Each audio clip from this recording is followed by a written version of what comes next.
X square नहीं बच रहा तो क्वाड्रेटिक नहीं है। सॉल्व करने से ये आ रहा है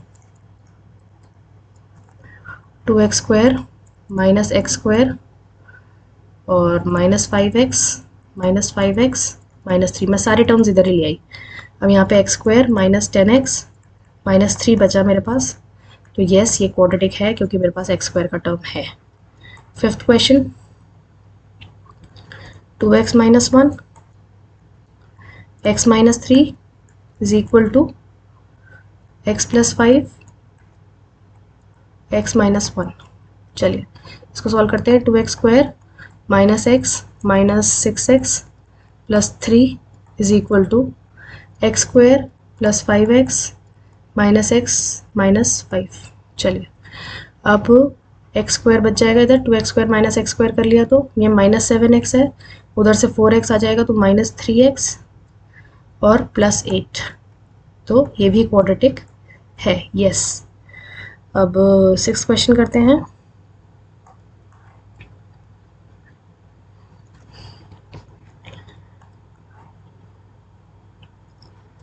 सिक्स क्वेश्चन आपका कह रहा है x square plus 3x plus 1 is equal to x minus 2 का होल स्क्वायर करेंगे तो x square minus 4x plus 4 आ रहा है।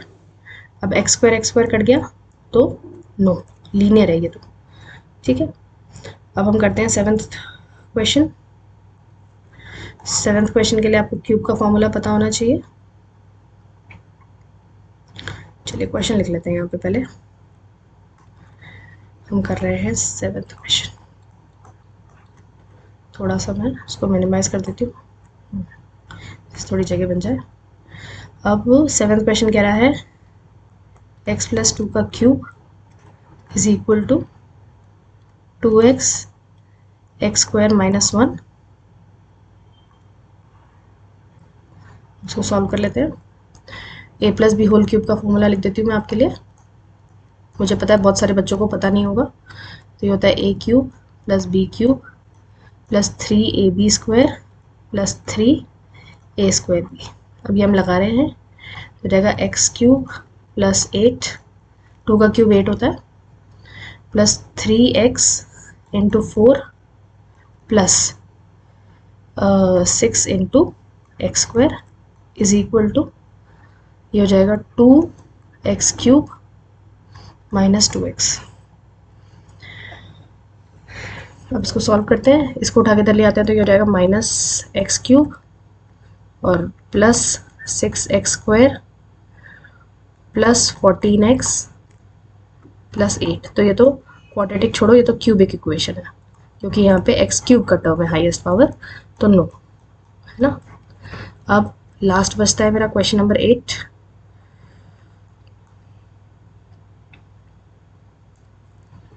क्वेश्चन नंबर 8 कर रहे हैं हम। 8th क्वेश्चन कह रहा है x cube minus 4x square minus x plus 1 is equal to x minus 2 का होल क्यूब। ये सॉल्व करेंगे हम। अब इससे पहले खुद पे सेल्फ रिफ्लेक्शन ये करना है कि एक्स ए प्लस बी का होल क्यूब तो मैंने बता दिया आपको, A minus B whole cube पता है क्या? चलिए तो पहले A minus B whole cube लिखते हैं। A cube minus B cube minus 3ab और माइनस, ये सबसे इजी तरीका है इसको याद रखने का, तो आप ऐसे लिख सकते हो A cube minus B cube minus 3a square B plus 3ab square. ये होता है इसका फॉर्मूला, है ना।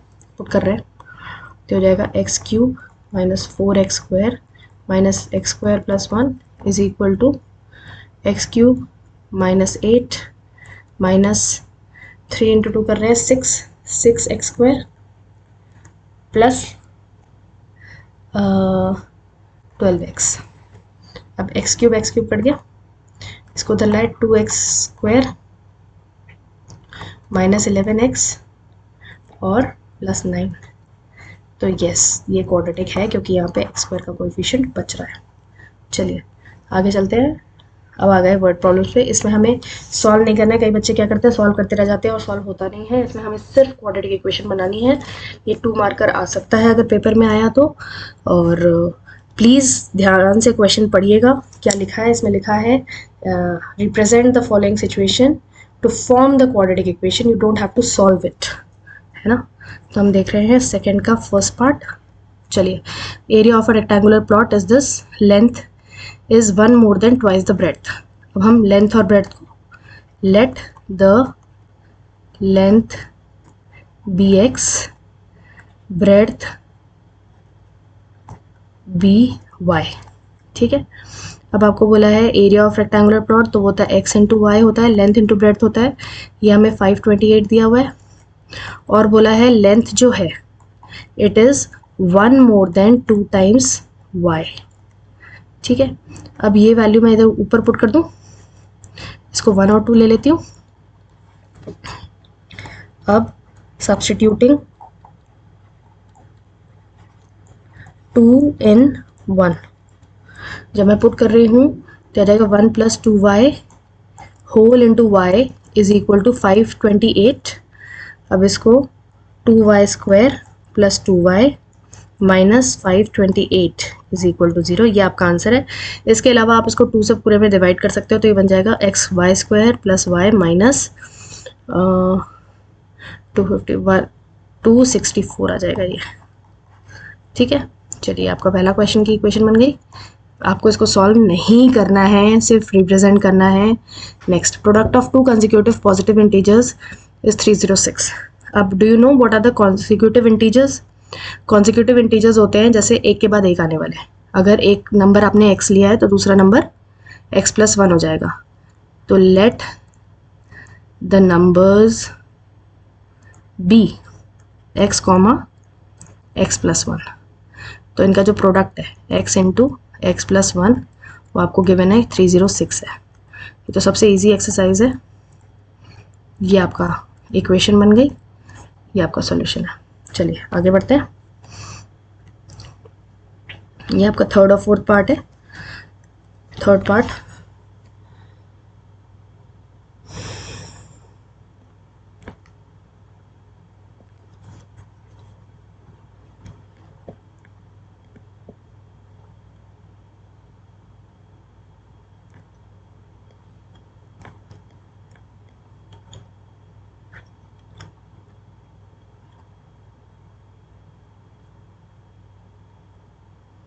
चलिए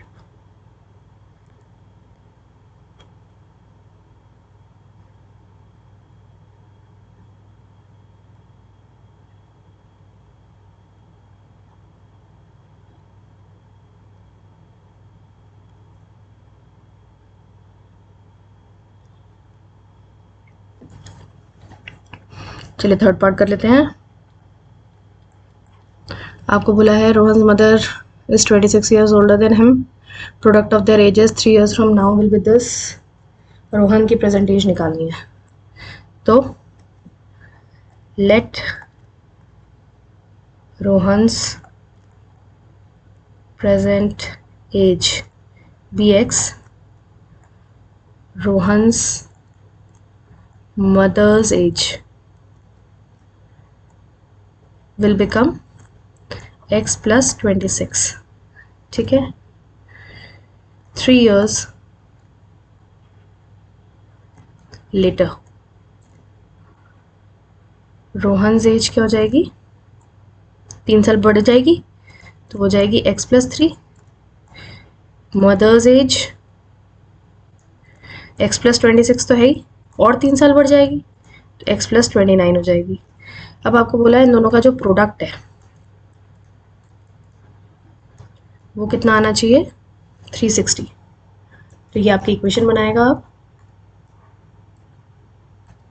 मल्टीप्लाई कर लीजिए, x² + 3x + 29x + 87 minus 360 is equal to 0।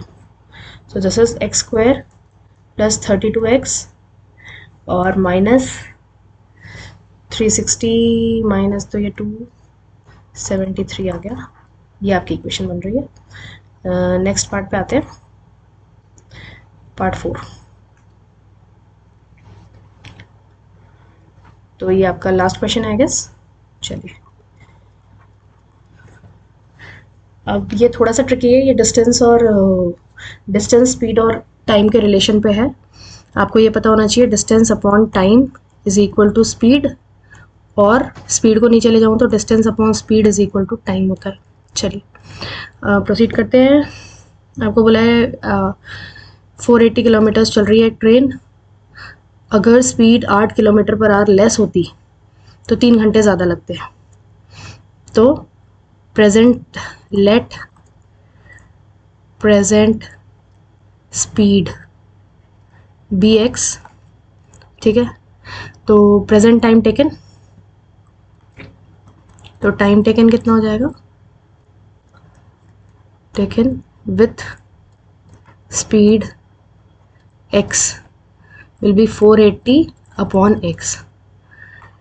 Time taken with speed, जब उसने 8 किलोमीटर पर आवर कम कर दी, x minus 8, 480 upon x minus 8, है ना। अब क्या आप मुझे बता सकते हो कम स्पीड पे ज़्यादा टाइम लगेगा या ज़्यादा स्पीड पे कम टाइम लगेगा? कम स्पीड पे ज़्यादा टाइम लगेगा।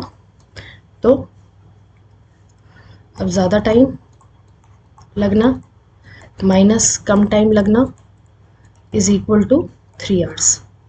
ये आपकी इक्वेशन बन रही है, आप एलसीएम ले लो। 480x minus 480x plus 480 into 8 is equal to 3 times x into x minus 8 आ रहा है, ठीक है। थोड़ा सा मैं आपको टंग से दिखा देती हूँ, ये रहा। अब इसको टंग से सॉल्व कर लेते हैं थोड़ा सा, ये और ये तो कट गया। अब 4 इंटू 8 आता है 4, 6 कैरी 3 8, ये आ रहा है 3x स्क्वायर माइनस 24x, ये आ रहा है 3x square minus 24x minus 3840 is equal to 0। ये आपका आंसर आ रहा है। मैं आपको थोड़ा सा मिनिमाइज करके पूरा आंसर एक बार दिखा देती हूँ। ये आपका 4th क्वेश्चन का आंसर है, ध्यान से देख लीजिए, ये रहा, ठीक है। इसमें हमने distance upon time is equal to speed वाला फॉर्मूला यूज़ किया है। चलिए नेक्स्ट एक्सरसाइज के लिए लिंक फॉलो कीजिए। कोई भी डाउट हो टेलीग्राम चैनल या कमेंट बॉक्स में लिखिए, मैं आपकी हेल्प ज़रूर करूँगी। All the best.